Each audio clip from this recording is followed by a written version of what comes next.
the red little X's right here is a chemotherapy, and it's beating up the tumor. The tumor becomes very weakened after chemotherapy, right? Because we know that chemotherapy slows down cell division, and that's what's happening in these tumors. So right now it's not happening, correct? Yeah. Or at least it's decreasing with the chemotherapy. So what may happen is the tumor may dissolve, and it's going to release all of its toxins into the bloodstream. Okay. Including potassium, including urea. Urea is waste product of proteins, by the way. Okay. And a lot of your tissues, they all are composed of proteins. So urea and potassium goes up in the blood, and it happens really fast.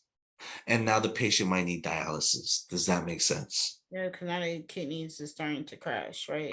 Well, their kidneys can start to, the reason why they need dialysis is because their kidneys cannot keep up, simply because all of this waste is being excreted. And in some cases, because we're giving chemotherapy, can the kidneys perform their function how they're supposed to? No. Because everything in the body slows down, all cell division, even the cells that maintain the integrity of the kidneys, those will also be decreased. So we need dialysis for this patient. Does that make sense? Yeah. Okay, one more thing, and then we'll jump into some questions. When it comes to radiation, you have two basic types. Okay, you have internal,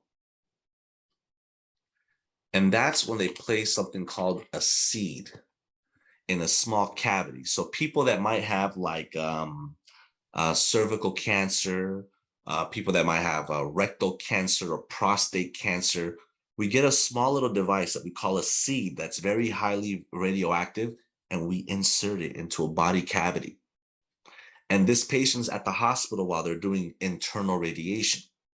And that seed is emitting a lot of radiation. So you as a nurse, Miss Sarah, you're not going to be spending too much time with this patient. That's important for you to know, okay? Okay. You're going to limit the time. You're going to spend let him know, okay, or let her know, I'm going to be here for 5-10 minutes, but then I'm going to leave. If you need me, I'll come back in another 20 minutes, like that. I'll check on you, make sure they don't feel isolated, because that's going to be a big issue, because they're not going to be with anybody, because, we don't spend a lot of time with these patients. Does that make sense, though? Yeah. Okay. And then the other time, oh, and by the way, if the seat falls out, because the patient's supposed to be like on bed rest with the legs elevated for the hours while the internal seat is being placed. Well, if it falls out, you have to have equipment in the room. So you have to have some tongs or some forceps. You have to have like a metallic tray. You have to have a lead apron to protect you. Does that make sense? Yeah. All right. And the other type of radiation is known as external. And that's outside the body. And imagine this is the shoulder again, and you have the torso right here and all that stuff. So let's pretend that the patient has a tumor right here on the top of their lung, right beneath their chest. So this patient's going to have radiation that comes from the outside in, like I was talking about before. But what you need to understand about this external radiation is the patient's going to have something called ports. And ports are literally a marker that's putting a circle shade wherever the radiation is going to be focused on. That's important for you to know, because that port should not be removed. That port you should not wash it off. You should not put any lotion. You should not wear clothes that's going to make you sweat a lot, because now we have to do all the diagnostic studies again to ensure that it's in the right location.